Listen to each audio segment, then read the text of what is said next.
because us preterists, we believe that the book of Revelation was written before 70 AD, okay? Because the book of Revelation was predicting what was about to happen in 70 AD. She's contending that it was written in 95 AD, which us preterists, we don't believe. Okay, now let's take the key time text in the book of Revelation, starting with Revelation 1, verse 1.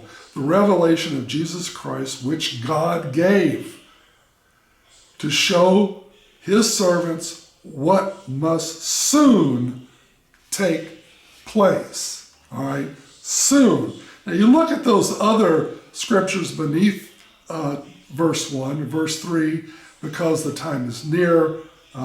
Chapter 3, verse 11, I am coming soon. Chapter 22, verse 6, that must soon take place. Chapter 22, verse 7, behold, I am coming soon. Chapter 22, verse 10, the time is near. Chapter 22, verse 12, behold, I am coming soon. And then chapter 22, verse 20, yes, I'm coming soon. Now, God knew, it says in verse 1, that God gave this to Jesus Christ. Remember, in Matthew 24:36, Jesus said the Father knows the day and the hour. I don't think the Father had 2,000 plus years in mind when Jesus was going to return in the book of Revelation. There was a pending event that was about to happen. What profound event happened in church or Jewish history after 95 AD that the book of Revelation could have possibly predicted? All right? But what happened in 70 AD?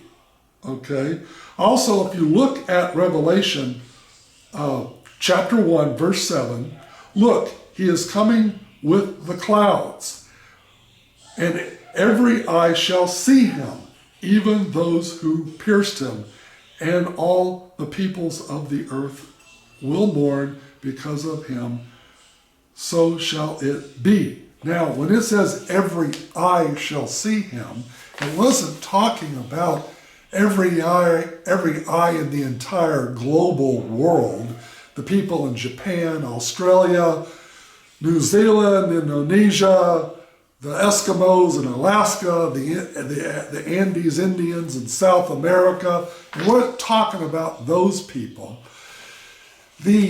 Again, as I stated before, the second coming was a local event.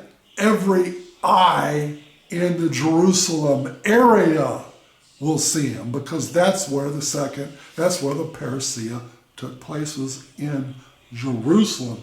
Yes, the earth will mourn, but it doesn't mean the whole earth, the entire known world, the known Roman world, not the entire globe. Okay, so that's one mistake that a lot of futurists make, is they globalize all these prophecies like the entire earth is going to see this. No, it's a local event, but that local event did have a profound impact throughout the Roman world.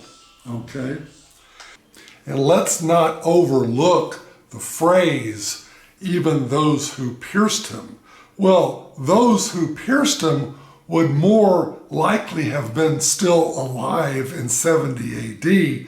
How many of those people who pierced Jesus would still be alive in 95 AD?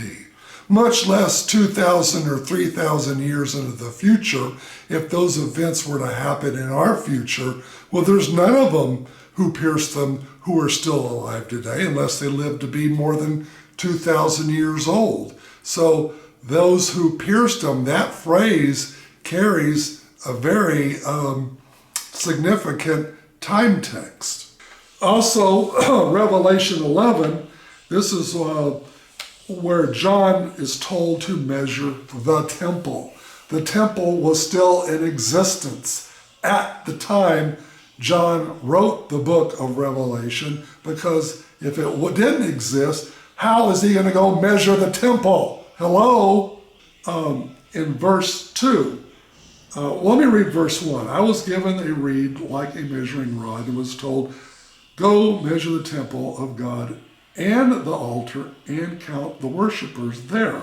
Verse 2, but exclude the outer court. Do not measure it, because it has been given to the Gentiles. They will trample on the holy city for 42 months.